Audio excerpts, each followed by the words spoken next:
Wolverhampton Wanderers 2, Manchester United nil. And what can I say? It was a disappointing game, disappointing performance. And I'm recording this a day late because I was quite kind of sad after the match, and I didn't really feel like making a video. So just recording this a day late.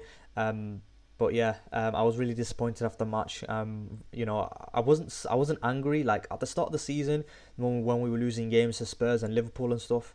Like I was genuinely angry. But after this game against Wolves, I was just disappointed and just kind of let down and just down in the dumps basically. So I didn't really want to make a video. But in terms of Manchester United, though, in terms of our starting 11, it was pretty much the same one that I kind of put out in my preview. But basically, the only changes were Dalot and Maguire started ahead of Dillet and Xerxes. So in my 11, I had Dillet and Xerxes, but in Amram's 11, the starting 11 that Ruben Amram put out, he had Dalot and Maguire starting ahead. So in terms of the 11, he had Onana and net, of course, Euro, Maguire, Martinez making up that back three, Mazwari, Ugarte, Mainu, and Dalot making up that four in midfield. Then Bruno and Ahmad in their number 10 positions. Then Højlund up front. So in terms of how United started, I think United started okay. I think both teams were okay in terms of the first 20 minutes. Really, not much was going on. A little bit of back and forth in terms of possession. But Man United did have a good chance in the 20th minute though. Dalot has a chance. He has a good shot from outside the box from about 25 yards out, which the keeper has to save, and it was a decent save. It was a decent shot as well. A shot that you expect to be saved. And then Martinez has a header in the 34th minute from a set piece, which the keeper saves as well. But in terms of United though, I don't think there were any standout performances in the first half by United. In terms of Wolves though, I was really impressed with Cunha. I think Cunha played really well, probably the best player on the pitch in the first half. But yeah, Wolves do have a chance in the 26th minute. Semedo crosses it into the box to Strad Larsen, who heads it into the ground, and then Onan has to make a good save to put it out for a corner. And then Nori puts in a really dangerous ball in the 36th minute right across the goal, but no one can get on the end of it, unfortunately for him. And in terms of halftime summary though, I think Cunha and Nori were playing really well. But in terms of that, it was a pretty much even half. No big chances created by either side. But like I said, Cunha and Nori were playing really well. I would personally take both of them. Nori for left back, the left wing back position. I think he's a really big upgrade on Dalot and Malacia. Nori, and then Cunha probably in that left hand position as well. I would take him. But yeah, in terms of, they are two players that would get into Man United's starting 11. But in terms of some stats at half time, if we have a look. There are your stats at halftime. You can see United with 6 shots, 2 on target. Wolves with 4 shots, 2 on target. Possession, Man United did have more possession in that first half, 58% possession, but a lot of it was in front of the Wolves' kind of compact defensive shape. We really couldn't necessarily break them down too much. We had 2 corners compared to Wolves' 3, but we really kind of didn't threaten that much from them. I think there was that Martinez chance, but apart from that, there wasn't really much going for us. I think our pass accuracy in the first half was a little bit low with 83%, but I think with how much ball possession we had with the 58% ball possession, we need to be doing a little bit more in terms of creating chances and having more shots on target and stuff.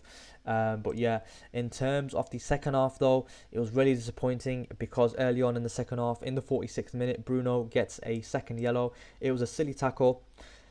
Maybe it was a little bit harsh, I don't know. But after that Bruno red card, I had no belief that United would actually do anything in the game. And a couple minutes afterwards, in the 49th minute, Wolves do make it 1-0. Nelson Semedo crosses it into the box and Strad Larsen puts it in. But the goal, they don't make it 1-0, but they almost make it 1-0. That goal was actually disallowed for offside. But, Wolves were knocking on the door in terms of, after that Bruno red card. So Wolves almost make it 1-0 in the 49th minute, but that goal was disallowed for offside. Strad Larsen then makes a run down the channel, has a shot straight out on Onana in the 51st minute, but he was caught offside again. And another interesting stat that I found, Bruno Fernandes is the first Manchester United player to be sent off 3 times in a season in all competitions since Nemanja Vidic in the 2008-09 season, and who was also sent off 3 times to pile more misery on United. Mainu stops a Wolves counter-attack by bringing down Guedes, and Ugarte then picks up the ball and delays the restart, and then he deservedly picks up a yellow card as well. So I'm pretty sure Ugarte and Mainu. Oh, Bruno Fernandes is of course suspended, but I think someone else is suspended as well for the next Premier League game. And Wolves do make it 1-0 in the 58th minute, and this is Cunha. He scores from a corner again, twice in the space of a week. It's unforgivable, really. So poor. The Wolves attacker, who had been the best player on the pitch, floats in his corner kick over Onana straight into the far corner, and in my opinion, Onana's got to be stronger there. He was too poor, he's too weak in his challenge to kind of come out for the ball, and similar to Bayinde against Spurs, I think the keepers are at fault here. They need to be doing a lot better from the corner kicks. They need to be commanding their box a lot better. They need to be stronger in the air, and it's disappointing that we've not learnt from our lessons necessarily against Tottenham Hotspur. So Onana's got to be stronger there in my opinion. Man United do make some substitutions though. Mainu, Ugarte and Euro do come off, and on come Casemiro, Eriksen and Antony, and then Antony goes into the right wing back position. Man United do get a chance in the 70th minute though. Antony cuts in from that right wing back position, has a shot, but it goes just wide. And then Amorim makes two final changes. Højlund and Ahmad do come off for Xerxes and Garnacho, and Man United do have a chance in the 82nd minute though, and Casemiro clips the ball into the box and Garnacho loops the header goalwards, but his effort loops over the crossbar and safely away. And in terms of momentum, United did have some momentum at the end of the second half for about 15-20 minutes maybe. I think we played better with 10 men. I don't know why. It just seems like we did play better with 10 men.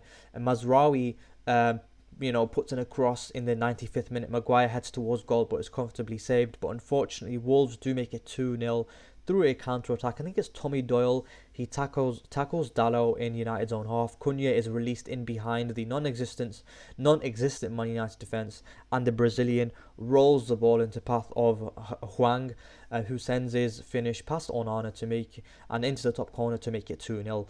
And that was it really. In terms of chances in the second half, I'll be honest, even though Wolves had the man advantage, I don't think they worked United enough. And that's why the score was probably only 2-0. They were like 17th or 18th or whatever before the game. But I feel like we played better with 10 men. And Wolves only had 3 shots, 2 on target in the second half, despite Man United playing the majority of the second half with 10 men. But in terms of United though, we were poor all over the pitch, poor defensively, poor in the final third. And I don't think we really deserved anything from the game. But yeah, in terms of some ratings, maybe we should have a look at that like we usually do on FootMob here. So I'll just pull that up right now in just a sec. So yeah, let's go over some ratings. Onana here's got a 5 on FootMob. Errors leading to goal 1. That was the corner, of course. He needs to be saving that corner. It wasn't good enough by Onana. In terms of his accurate long balls, 2 out of 11, 18% long balls, not good enough. Pass accuracy as well, 14 out of 23. I think Onana again is one of them players that possibly I'd be looking to move on. I'm not sure. I don't think. In terms of overall though, probably there are other issues and areas that United to be looking at before the goalkeeper, but him and Bayinde definitely need to be doing better from set pieces. We can't be conceding from corners. It's unforgivable really. Euro's got a 6.6 here, 86% pass accuracy. That's alright I suppose, but in terms of duels, pretty even there, 3 out of 6. Jules 1, so can't really complain. He is pretty young as well at the same time. Maguire, he's got 84% pass accuracy, 49 out of 58 accurate passes. Duels as well, let's have a look at the duels. He's got 4 out of 7 duels, 1, so that's okay I suppose. Defensive actions 12, he was alright I suppose, not pulling up trees or anything. Martinez, 89% pass accuracy, 39 out of 44. And with Martinez, I've not necessarily been impressed by him, I'll be honest with you. I think we could be doing a lot better in that position. Possibly like a Bastoni or someone, get them in there in that left centre back position. I think Bastoni would do really well there. 2 out of 5, Jules 1. Again, maybe he needs to be doing a little bit better, but you can see if we're not winning our duels, we're going to be lowly rated, and we're not going to win the game if we can't win our 1v1s. Mazraoui's got 6.8. Usually he is a 7 or an 8. 83% Accurate passes for 48 out of 58. Accurate passes 83%, sorry. And then you go to his duels. He's won 3 out of 6 duels, again pretty even. Tackles won, I think it was 2 out of 3. 2 out of 3 tackles won. Maybe he needs to be doing a little bit better. I think everyone needs to be doing better as well. Ugarte, look at this shot that's gone way wide as well. Accurate passes 30 out of 35, 86% pass accuracy. Then you go to his tackles. He's won 2 out of 4 duels. He did win all of his duels, which is pretty good as well. 6 out of 6 duels won as well, so that's good. Mainu, he was alright. Maybe he needs to be doing a little bit better with his pass accuracy as well. I'm hearing some things that he needs to be playing in that inside left-hand position. Maybe not. I don't know. It's difficult to say. I think because of the attackers that we have, there are plenty of attackers that could be playing in them inside left-hand positions. So maybe that's why Mainu is playing in that double pivot, and we have seen him do all right in that double pivot. But I can also understand the shouts for him playing higher up the pitch. So accurate passes 20 out of 29. I think he needs to be doing better there. But in terms of his duels, he's not won the majority of duels as well. I think this is poor. I think he's won 2 out of 8 of his duels. He needs to be doing better. He needs to be winning more duels in the central midfield position. Dallo, surprisingly, he's got a 7.3. I don't think he was that good, to be honest with you, but probably like a 6 for me. Accurate passes 35 out of 44, 80%. Then you go to his duels. He did win the majority of his duels, which is nice to see. 6 out of 9 duels won. And then Ahmad, he's got a 6.1 here, 20 out of 25 accurate passes, 80% pass accuracy. Then he's got duels won. He's lost the majority of his duels. This is simply not really good enough by Ahmad here. Usually he is kind of winning his duels and getting amongst it and coming out on top in his 1v1s, but he's only won 5 out of 19, which is simply nowhere near good enough. But he is getting involved in the duels, but he's just losing them. I think this is probably one of his worst games of the season so far. But before this game, he's done really well. Ahmad not firing this game, only 5 out of 19 duels won altogether. I think he needs to be doing a lot better, in my opinion. Bruno Fernandes got a 4.8. He only lasted 47 minutes and then he got sent off. I think maybe a little bit harsh, but I can't really complain. He needs to kind of just learn not to dive in like that and give away silly fouls, because you're already on a yellow for dissent or whatever, so you're going to pick up another booking easily. You don't need to be diving in and making stupid fouls.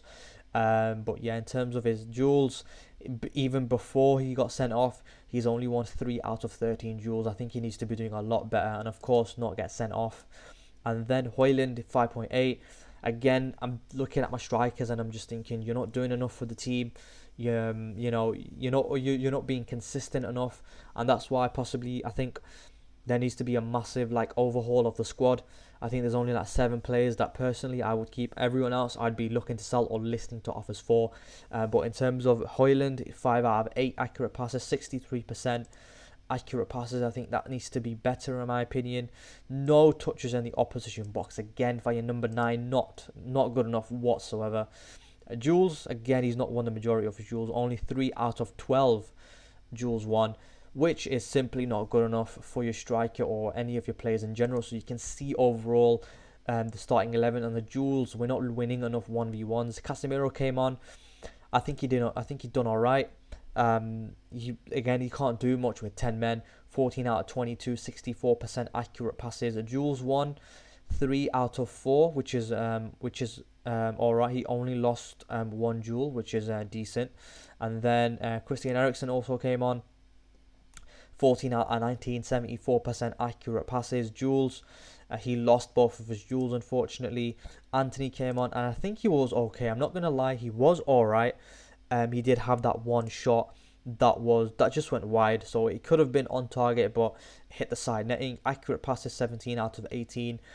Touches in the opposition box, 1, which is more than Højlund. And then duels won 5 out of 8, which is all right, I suppose. Garnacho, he's got a 5.3 here. He really didn't do too well when he came on. Of course, he's only lasted 11 minutes and we're playing with 10 men. Can't be forgotten. 3 out of 5. Accurate passes, 60%. Pass accuracy. Duels, he's won 2 out of 4 of his duels as well. Xerxes, again, came on. not really doing anything too kind of fancy or extravagant to kind of influence the game. 3 out of 4 accurate passes, 75% pass accuracy. But yeah, Jules won. He did win, but he 1 out of 2. So he won his ground duels that he's involved in, and lost one aerial duel. But yeah, in terms of overall, I don't think we played nowhere near good enough to be coming away with even a draw. So it's really disappointing. But I think a special kind of mention needs to go out to Cunha. I think of course I would take Cunha, and I take Aït-Nouri as well. I think he played really well. I think these are 2 players that United possibly need to be looking at in terms of to strengthen themselves. I think they are kind of Premier League proven as well. So it'd be interesting to see what United are going to do. Accurate passes, 50 out of 58, 86% pass accuracy. Then Jules won. You can see how many duels he's getting involved in. 14 out of 23 duels won, so that's pretty decent by him. 8.7 rating there, providing an assist and then scoring that goal as well from that corner. But yeah, in terms of overall, like, we really didn't play well enough to come away with it, even a draw. Never mind the 3 points. And a lot of people are getting angry and stuff. They're kind of ranting and stuff, but you just need to kind of, I don't know, just kind of give up maybe. I'm not sure. But express your disappointment, because it is disappointing. But I was like, at the start of the season, I was angry. I'll be honest with you, I was quite angry that we were losing with the way that we lost to Liverpool and the way that we lost to Spurs. So I was angry, but now I'm just kind of sad and disappointed, and not kind of I'm not letting my emotions overrun how I'm doing. So I want to keep like a level head. But yeah, it was kind of just sad and disappointing that we weren't, City are dropping points to Everton, and we can't really capitalise on City's poor run of form. I think City have 1 win in 13 or something like that. Yeah, it's pretty mad for Man City, but we aren't really capitalising on anything. We're just as bad, so we can't really laugh at our rivals with where we are in the league table. But yeah, in terms of the Premier League table, let's just take a quick look at that. You can see United are in 14th. So it's really, really poor. I think possibly we could be in a relegation battle. I don't know. I don't want to get relegated, but maybe getting relegated might fix United. I don't know. Maybe getting relegated is the kick up the backside that we need to kind of pull our finger out and start improving. But yeah, you can see these our last 5 Premier League games, we've lost 4 of them, only beating Man City at the Etihad, which, I'll be honest with you, a win's a win, but I think we were lucky to win that game. I'll be honest, I think we were pretty fortunate to win that game. So it's been really, really bad in terms of results in the Premier League. 4 out of 5 have been losses. So yeah, it's been poor, man. It's been depressing. It's been poor. It's been sad. But yeah, not much can be said apart from that. We need to be kind of moving up the league table. But of course, I think Tottenham are 11th as well. But we can't really be laughing at our rivals when we're doing this badly. And we're 14th. I think, I don't know how things improve. Maybe bringing Casemiro back into the fold. Maybe Marcus Rashford can offer something. I'm not sure. But these are questions that Ruben Amorim needs to kind of answer. Really, we're not doing nowhere near good enough in the league, and things have to drastically improve, or possibly Ruben Amorim could get the sack. Personally, I wouldn't sack Amorim. I would kind of obviously keep him up until his contract expires or whatever, and kind of give him what he wants in the summer. Basically, I think that's what we need to do. We need to give him what he wants in the summer. Yeah, whatever players he wants, bring them in. Whatever players he doesn't want, get rid, and just start again in the summer, basically. Because we have a kind of big rebuild or whatever on our hands. But yeah, in terms of the players though that I would keep, there are a couple of players that I would only keep, like Mazraoui, De Ligt, Ugarte, Yoro, Mainu, Bruno, and Ahmad. Actually, even Bruno, I'm not kind of totally convinced on him anymore either. But yeah, Mazraoui, De Ligt, Ugarte, Yoro, and Ahmad. Mainu as well. They're the basically 6 players that personally I would keep. Everyone else I'd be looking to sell or move on or be listening to offers. But yeah, in terms of United, next up we have Newcastle at home. But yeah, anyway, that's it from me. If you enjoyed the video, leave a like, comment, and subscribe, and I'll catch you in the next one.